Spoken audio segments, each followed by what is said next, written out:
오늘 마가복음 5장 35절로 43절까지 말씀을 통해서 우리는 두려움을 넘어서는 믿음이라고 하는 주제로 말씀을 나누려고 합니다. 이 두려움과 믿음의 관계를 함께 우리가 살펴보고 믿음이 하나님의 은혜를 경험하는 통로라고 하는 것을 성경이 어떻게 우리에게 말씀하고 있는지를 함께 나누기를 원합니다. 약속과 근거가 있는 믿음으로 두려움을 극복하고 하나님의 능력을 신뢰하며 살아가는 성도의 삶을 오늘 본문이 우리에게 제시하고 있습니다. 믿음이 두려움을 극복하는 핵심 요소임을 깨닫고 믿음으로 하나님께 나아가는 삶을 결단하도록 오늘 본문이 우리를 돕게 될 것입니다. 하나님의 나라의 능력과 예수 그리스도의 주권을 신뢰하는 믿음을 구체적으로 설명하고 실생활 속에서 적용할 수 있도록 또 우리의 삶을 돕게 될 것입니다. 두려움을 넘어서는 신앙적 결단을 통해 성도들이 예수님을 의지하는 삶을 살아가도록 오늘 본문은 우리에게 권면하고 있습니다. 예수님을 향한 작은 행동은 기적의 마중물이 되었습니다.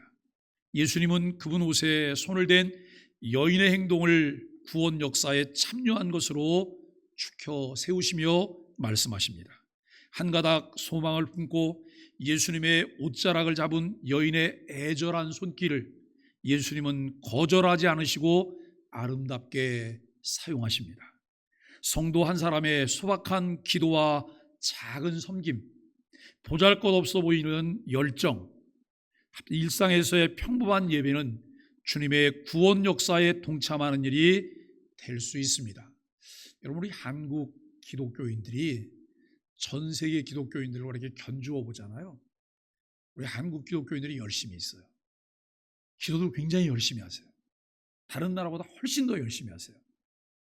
우리 기독교인들이 기도하는 대로 다 응답되어지고 이루어진다면 우리나라는 어떤 나라가 되겠을까요?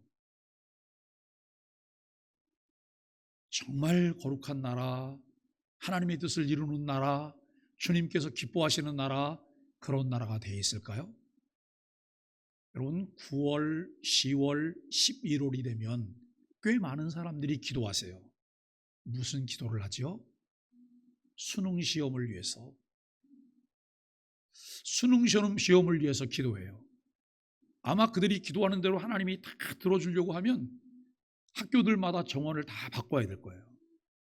왜냐하면 정원을 바꾸지 않으면 그 기도를 들어줄 수가 없기 때문이에요. 오늘 우리는 신앙생활하면서 지난주일 이 본문인 마가복음 5장 21절로 34절에서 혈루증을 앓던 여인이 예수님께 믿음으로 나아가 치유를 받는 사건이 나옵니다.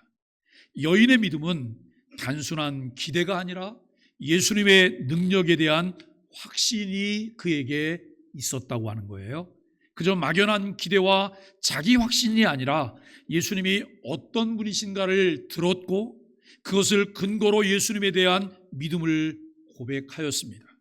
예수님께서 그녀의 믿음을 보시고 내 믿음이 너를 구원하였다라고 말씀하시며 믿음이 하나님의 은혜를 경험하는 통로라고 하는 것을 우리에게 보여주고 있습니다.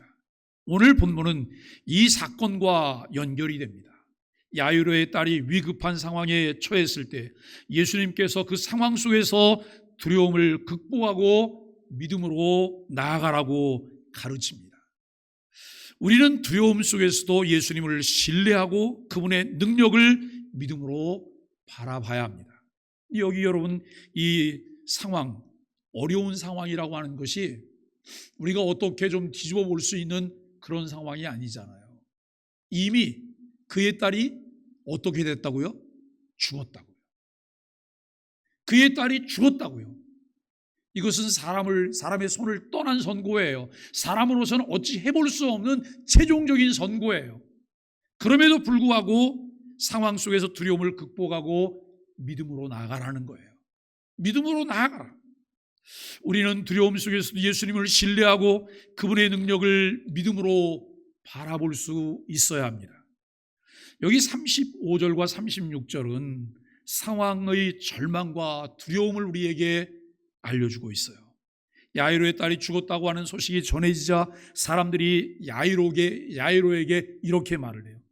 선생님을 더 이상 괴롭게 하지 말자. 끝난 것 아니냐? 이미 끝났는데 왜 예수님을 괴롭게 하려고 하느냐? 이제 더 이상 괴롭게 하지 말라라고 말을 해요. 이미 딸이 죽었기 때문에 모든 것이 끝났다고 생각하였기 때문입니다. 인간적인 관점에서 봤을 때 이 상황은 회복이 불가능한 절망적인 상태였습니다.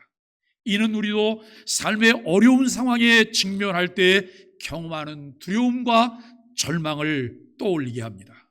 그러나 예수님은 야이로에게 이렇게 말씀하세요. 두려워하지 말고 믿기만 하라. 두려워하지 말고 믿기만 하라. 이게 여러분 힘이 없는 사람의 이야기가 아니잖아요. 모든 것을 하실 수 있는 천지만물을 창조하신 하나님께서 이와 같은 말씀을 하셨어요. 두려워하지 말고 믿기만 하라고 말씀하십니다. 예수님은 죽음조차도 그분의 주권 아래에 있으며 믿음이 그 절망적인 상황을 이겨낼 수 있는 열쇠라고 하는 사실을 가르칩니다. 여러분도 그 사실을 믿으십니까? 믿고 마음에 묵상하고 간절함으로 하나님 앞에 기도하는 이런 마음의 자세가 필요해요. 칼빈은 이 구절을 해석하며 두려움은 인간의 약함에서 비롯되지만 믿음은 하나님의 능력을 바라보는 시각이라고 설명했습니다. 우리가 어떤 어려운 상황을 만나요? 그 상황이 나를 두렵게 해요. 그리고 절망적인 곳으로 나를 이끌고 가요. 그 상황에서도 우리는 하나님께 이렇게 기도해야 돼요. 하나님, 성령의 은혜로 성령의 능력으로 내 속사람이 강건해지게 하여 주옵소서. 내 속사람이 약할 때는 상황만 보잖아요. 상황을 보면 내가 무서워서 어떻게 할 수가 없어요. 성령님이 내 속사람을 강건하게 하실 때 우리는 상황을 넘어서 그것을 능히 해결하시고 이끌고 가시고 모든 것을 제어하실 수 있는 예수님을 믿는 믿음을 갖게 된다라고 하는 것이죠. 절망적인 상황에 직면했을 때 두려움이 마음을 지배한 적이 있습니까? 없다고 말할 수 있는 사람이 아무도 없을 거예요. 이 상황 속에서 예수님을 믿고 신뢰하기로 결단한 경험도 있으십니까? 상황은 우리에게 두려움을 갖게 하고 절망하게 해요. 그러나 성경의 가르침을 충실히 따르면 절망적 상황에 있어도 오히려 이 일을 인하여 우리의 속사람이 강건하게 되는 하나님의 은총을 체험하게 된다는 거예요. 그리스도께서 우리 안에 계시게 하옵시며 그 절망적 상황으로 그리스도의 사랑을 더욱 알아가게 하시기를 기도할 수 있다는 거예요. 자, 여러분, 절망적 상황이 벌어졌어요. 울어요? 호들갑을 떨어요? 대성통곡하는 거예요. 문제가 해결될 길이 있을까요? 더 절망 속으로 우리를 끌고 가요. 그런데 성경은 우리에게 무엇을 가르치냐면 그 상황 가운데에서도 성령님의 은혜로 우리의 속사람이 강건해지기를 하나님께 기도하자는 거예요. 여러분, 호랑이에게 물려가도 정신만 차리면 어떻게 된다고요? 살 길이 있다고요. 우리가 어떤 일을 당하도 무슨 일을 당했던 정말 무서운 일들이 내게 벌어진다 할지라도 우리가 붙잡아야 될 것은 성령님이에요. 성령님, 나를 도와주세요. 성령님께서 내 속사람을 강건하게 해주세요. 이 기도가 우리에게 필요해요. 이런 하나님의 은총을 우리가 체험할 때 우리 안에 계신 예수 그리스도를 의지하게 되고 그 절망적 상황 때문에 오히려 하나님의 사랑을 더 깊이 알아가고 체험하게 된다는 것입니다. 37절로 40절은 예수님의 주권과 능력이에요. 예수님은 야이로와 함께 그 집으로 가세요. 죽었다는데도. 예수님 무슨 망신을 당하시려고 죽은 집에 갈까? 그런데 예수님은 어느 때 의도적으로 이런 상황을 만드세요. 의도적으로 이런 상황을 기다리세요. 여러분, 베다니 베다니에 여러분 나사로가 죽게 되기까지 예수님 멈칫하다 다른 일하고 죽고 난 다음에 여러분 그 집을 방문하잖아요. 가봤자 사람들의 비웃음과 조롱, 조소만 듣게 될지도 몰라요. 그럼에도 불구하고 예수님은 그때를 기다리세요. 여러분, 우리가 예수 그리스도를 잘 아는 것이 지혜예요. 그리고 예수 그리스도를 알고 믿고 기다리는 것이 믿음이에요. 막연하게 기다리는 게 아니에요. 그분이 하신 말씀들을 잘 알고 기다리는 것, 이것이 믿음이죠. 그 집에 도착하자마자 사람들이 이미 죽음을 애도하고 있어요.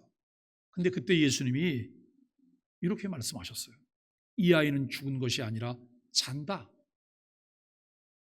맞습니까? 틀립니까? 틀리죠. 죽었잖아요. 그런데 예수님이 죽은 것이 아니라 잔다고 말씀하세요. 왜 예수님이 이렇게 말씀하시죠?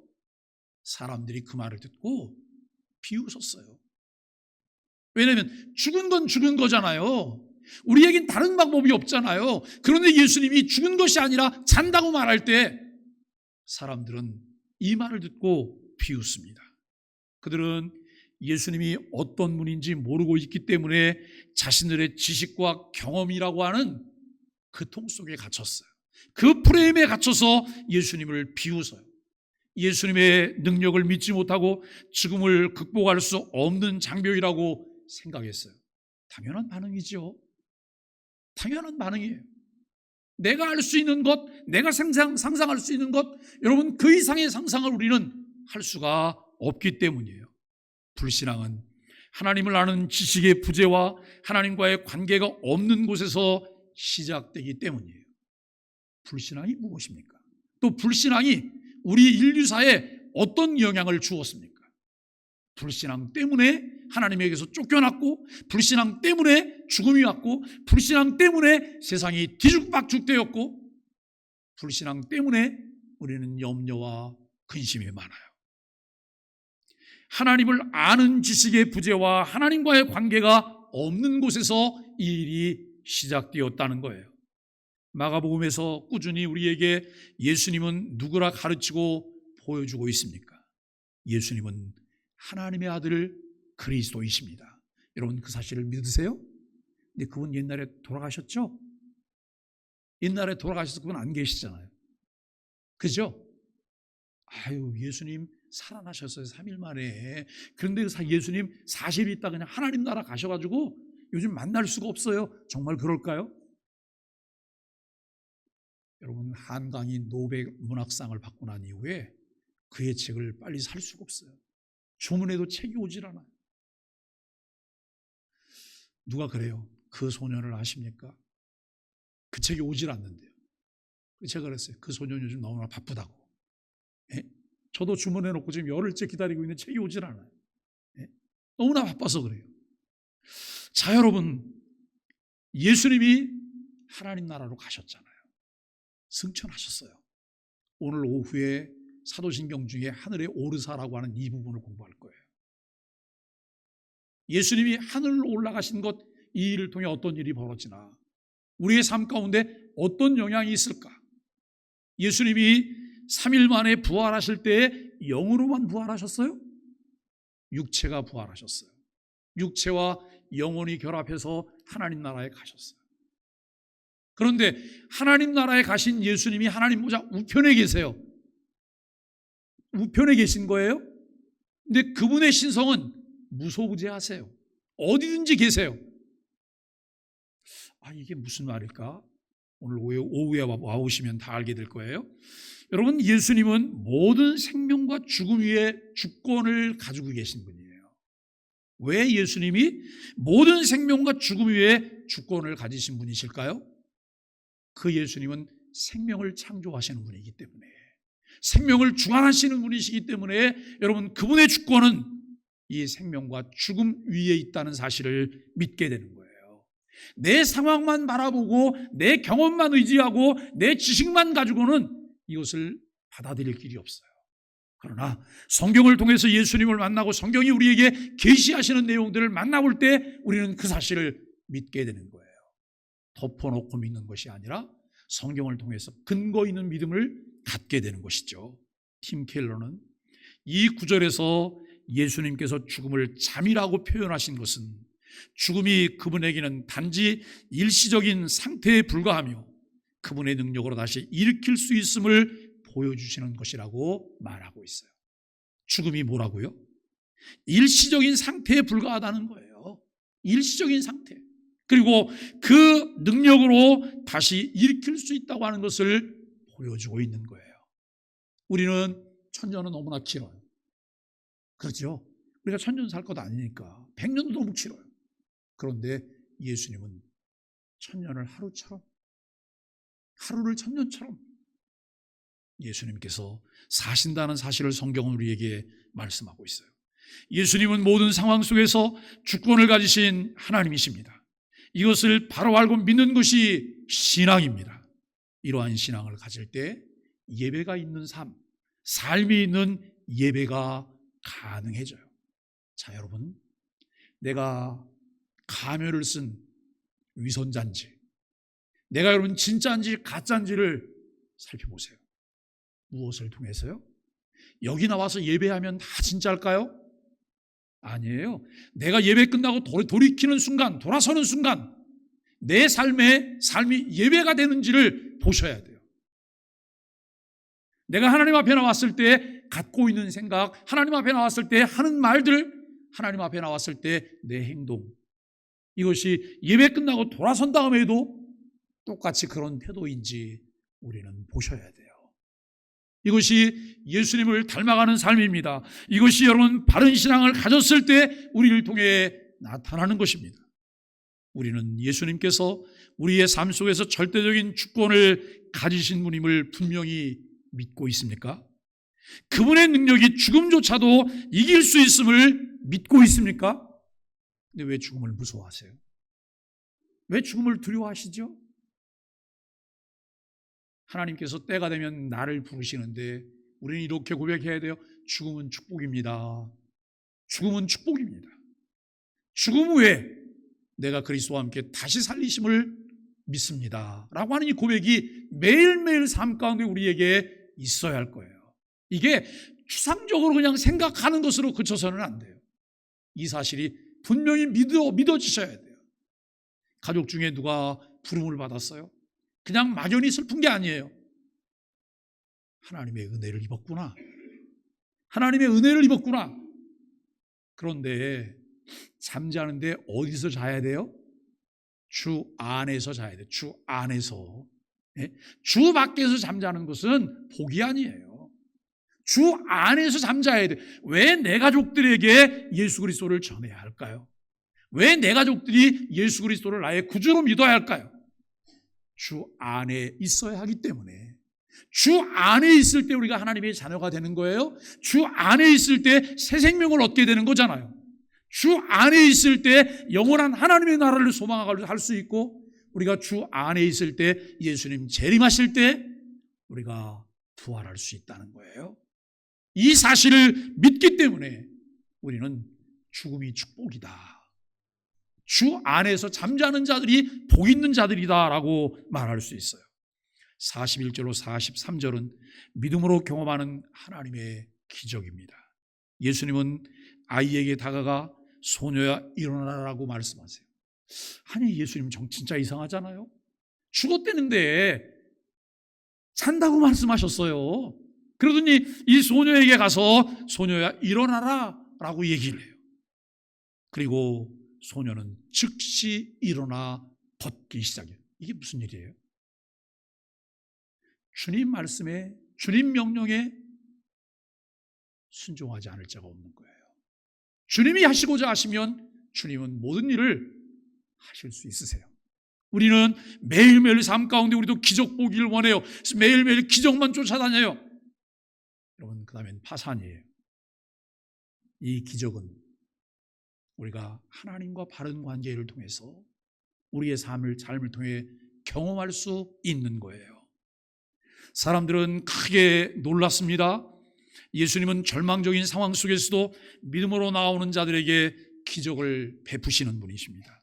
이 사건을 통해 믿음이 하나님의 능력을 경험하게 하는 통로임을 다시 한번 확인할 수 있습니다. 여러분, 골치 아픈 일이 생기셨나요? 뭔가 고민해야 될 만한 일이 있으신가요? 해결이 안 되는 어려움이 있나요? 하나님, 이 문제를 해결해 주세요. 이 문제를 해결해 주시면, 이 기도를 수없이 되뇌이면서 해요. 그런데 하나님께서 파란 불을 보여주실지 노란 불을 보여주실지 빨간 불을 보여주실지 알 수가 없어요. 기도 내용을 바꾸세요. 문제는 이미 벌어졌잖아요. 문제는 그대로 있어요. 뭐라고 기도하셔야 돼요? 이 문제 때문에 성령의 능력으로 제 속 사람이 강건해지게 해주세요. 하나님을 더 깊이 알아가게 해주세요. 예수님과 바른 관계를 설정하며 살아가게 해주세요. 그 문제가 해결되고 안 되는 것은 그 다음에 따라오는 자동적인 거예요. 하나님께서 파란 불을 보여주시면 할렐루야 아멘, 노란 불을 보여주시면 민기작거리다가 아멘 할까 말까, 그리고 빨간 불을 보여주시면 고개 싹 돌리면서 노멘. 여러분, 이렇게 하실 건가요? 빨간 불이든 노란 불이든 파란 불이든 감사할 수 있어야 돼요. 왜요? 나보다 나를 더 잘 아시는 주님, 나보다 나에게 더 많은 관심을 가지신 주님, 그 사실을 믿으세요? 여러분, 예수님이 여러분을 아신다고 생각하세요? 윤석열 대통령이 여러분을 아세요? 우리는 알지만 그분은 우리를 모르는 거예요. 이것은 쌍방 간의 친밀한 교제가 이루어질 수 없는 거잖아요. 그런데 주님은 나를 아세요. 누구보다도 나를 더 정확하게 알고 계세요. 우리는 그분과의 바른 관계가 만들어지면 내 앞에 펼쳐지는 일들 가운데 내게 필요한 일이 있는지 필요 없는 것인지 주님이 알고 계세요. 나를 인도하실 주님을 신뢰하며 그분을 쫓아갈 수 있는 은혜가 있게 되기를 간절히 바랍니다. 존 스토트는 믿음을 하나님의 약속을 붙들고 그분의 능력을 의지하는 것이다 라고 말을 해요. 믿음은 뭘 붙드는 거라고요? 하나님의 약속이에요. 하나님의 약속을 붙드는 거예요. 그분의 능력을 의지하는 거예요. 여러분, 아들, 딸, 며느리 사위를 매일매일 기다리시죠? 우리 집에 언제 올래나? 손주들 매일 기다리시죠? 매일 기다려봤자 헛수고예요. 언제 올지 알 수가 없어요. 기약이 없어요. 물론 여러분, 손주들 중에 할머니 할아버지를 사랑해서 어느 날 불쑥불쑥 나타나갖고 그 깜짝 놀래키면서 여러분 내가 선물이에요 이렇게 말할 수도 있지만 그럴 만한 아이들이 많지 않아요. 그런데 가면서 약속해요. 할머니, 한 달 있다가 며칠 날 내가 꼭 올 거예요. 할아버지, 내가 한 달 후에 며칠 날 꼭 올 거예요. 이렇게 약속하면 우리가 그 손주를 기다리는 것이 막연하지 않죠? 이 기다림은 무슨 기다림이에요? 약속 있는 기다림이고 근거 있는 기다림이에요. 신앙생활도 내가 여러분 막연하게 신앙생활하는 것 아니에요. 성경을 통해 우리에게 약속하신 것을 붙들고 이분이 헛소리 하시는 시건하시는 분이 아닌 것을 믿기 때문에 그분의 능력을 의지하며 내가 기다리는 거예요. 이것이 믿음입니다. 이 사건에서 예수님은 두려움을 넘어서는 믿음을 통해 하나님의 놀라운 역사를 우리에게 보여주셨습니다. 상황이라고 하는 프레임에 갇혀서 내 경험의 안경으로 바라볼 때 우리에게는 감당할 수 없는 두려움이 우리의 삶을 뒤덮어요. 그러나 모든 지각에 뛰어난 하나님을 의지할 때 그 상황에 갇히지 않아요. 은혜와 평강을 누리면서 어려움 가운데서는 넉넉히 우리가 바다를 노저어 가듯이 여러분 그 항해를 할 수 있다고 하는 사실을 믿으셔야 합니다. 우리는 삶의 어려운 상황에서 하나님의 기적을 믿고 기대해 본 적이 있으십니까? 지금 여러분이 예수님께 의지하고 그분의 능력을 믿음으로 구할 부분이 무엇입니까? 절망적인 상황에서도 두려움을 넘어서는 믿음을 가질 수 있을까요? 첫째, 두려움은 우리의 믿음을 약화시켜요. 절망적인 상황에 처할 때 두려움은 우리를 사로잡고 하나님의 능력을 보지 못하게 해요. 두려움이 내게 엄습할 때 사람은 위축이 돼요. 그리고 우왕좌왕하게 돼요. 여러분, 호랑이에게 물려가도 정신만 바짝 차리면 된다는데 정신을 바짝 차리지 못해요. 두려움이 우리로 하여금 믿음 위에 서 있지 못하게 해요. 그러나 예수님은 야이로에게 두려워하지 말라고 명령하십니다. 두려움을 이기는 것은 예수님을 믿는 믿음인데, 그 믿음은 예수님이 누구신가를 바로 알 때 가능해요. 우리가 매일 아침 영상 묵상을 하잖아요. 매일 아침 집에 있던 어디 출타를 했던 내가 어느 곳에 있든 마음만 잡으면 여러분 매일 묵상하게 돼요. 매일 묵상하는 말씀을 통해서 하나님이 누구신지, 예수 그리스도가 누구신지, 하나님의 나라는 어떤 곳인지, 또 하나님의 계획과 섭리들은 어떻게 진행되고 있는지, 그 말씀을 통해, 짧은 말씀을 통해서 우리가 만나게 돼요. 이것을 통해서 우리의 믿음이 축적되기 시작해요. 하나님과 바른 관계 속에서 우리가 하나님을 알게 되고 예수 그리스도가 누군지를 알게 되고 그분과 친밀한 교제를 우리가 나누게 되는 거예요. 내 삶 가운데 어떤 변화가 일어날까? 정말 긴 날 오랫동안 교회를 다녔지만 내 삶 가운데 변화가 없었어요. 신앙이 성장하지도 않아요. 그런데 매일매일 말씀을 묵상하며 그 말씀을 붙잡고 그 말씀에 몰입하며 말씀을 따라갔더니 내 삶의 변화가 나타나기 시작해요. 이것이 하나님의 은혜예요. 둘째, 참믿음은 절망적인 상황에서도 하나님의 능력을 신뢰하게 해요. 여러분, 이 사실을 믿으세요? 안 믿으세요? 아니요입니까? 아니면 아멘입니까? 예? 잘 생각해 보세요. 참 믿음은 절망적인 상황에서도 하나님의 능력을 신뢰하는 거예요. 그런데 가짜 믿음은 뭔가 상황이 괜찮을 때 하나님께서 하실 것이라고 하는 믿음을 갖게 돼요. 그것은 그냥 놔둬도 되는 거예요. 놔둬도. 야이로는 예수님 말씀에 순종하여 믿음으로 나갔어요. 그의 딸이 살아났습니다. 믿음은 우리의 상황을 넘어서서 하나님의 주권을 의지하는 것이죠. 전능자 하나님께서 지금도 살아계셔서 그의 뜻대로 섭리하신다는 것을 바르게 이해하고 믿는 것이 우리에게는 매우 중요한 것이라는 거예요. 셋째는, 믿음은 하나님의 기적을 경험하게 하는 통로입니다. 예수님께서 소녀를 일으키신 사건은 믿음이 하나님의 능력을 경험하게 하는 통로임을 우리에게 보여줬어요. 우리는 바른 믿음을 통해 지금도 하나님의 크고 작은 기적을 맛볼 수 있습니다. 오늘 본문은 믿음을 통해 두려움을 극복하고 하나님의 능력을 경험할 수 있음을 말씀하고 있습니다. 우리는 두려움이 닥칠 때 예수님을 믿고 의지해야 합니다. 두려움은 우리가 하나님을 신뢰하지 못하게 하지만 우리는 그 두려움 속에서도 예수님을 바라봐야 합니다. 예수님께서는 우리를 두려움에서 구원하시고 믿음을 통해 우리에게 평안을 주십니다. 우리에게 어떤 문제가 생겼을 때 우리가 보일 수 있는 반응은 무엇일까요?